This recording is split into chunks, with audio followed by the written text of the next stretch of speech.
Magandang gabi. Isang kwento na naman ang ating tutunghayan ngayong gabi.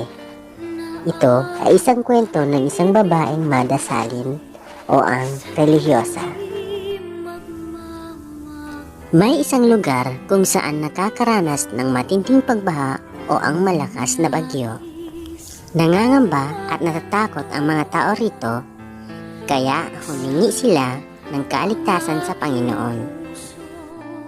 Hindi nagtagal, dumating ang ilang rescuers upang ilikas ang mga tao mula sa mapanganib na pagtaas ng baha at malakas na unos o bagyo. Ang lahat ng tao roon ay sumama sa paglikas, maliban sa isang babae.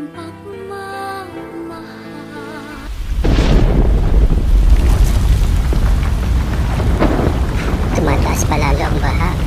Diyos ko, nagsialisan na sila. Nagtitiwala ako sa inyo, Panginoon. Alam ko, ililigtas niyo ako. Hindi niyo ako pababayaan. Panginoon, tulungan niyo po ako. Alam ko, hindi niyo ako pababayaan. Kahit tumaas pa ang baha. Alam ko, ililigtas niyo ako. Ma'am, alin na po kayo dito. Tumataas na ng baha. Kailangan niyo pong maligtas. Kailangan madala namin kayo sa ligtas na lugar. Hindi ako sasama sa inyo. Ililigtas ako ng Diyos dito.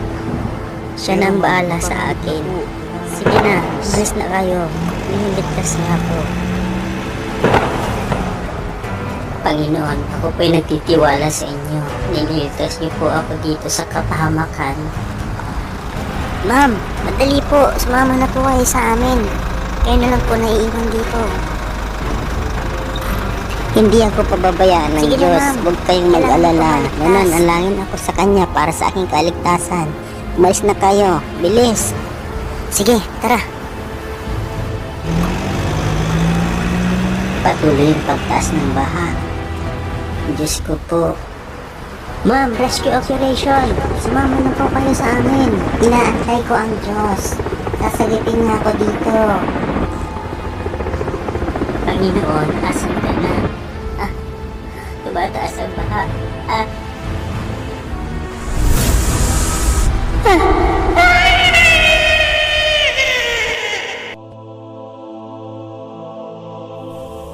Nasa langit na ako? Andito ka pa lang sa pintuan ng langit, Ses. Pintuan ng langit? Di ba dapat San Pedro dyan? Si San Pedro absent siya. Hanapin niya daw muna yung manok ng pula. Kasi, kagabi pa yung nawala. Tingin ko, pinulutan na. Ang ibig sabihin niyan, patay na ako? Kung andito na sa langit? Base sa listahan ko? Oo, patay ka na, Ses. Patay ka na.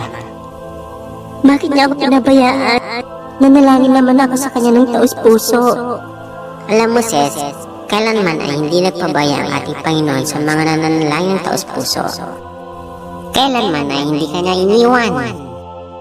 Sinagot niya ang panalangin mong maligtas.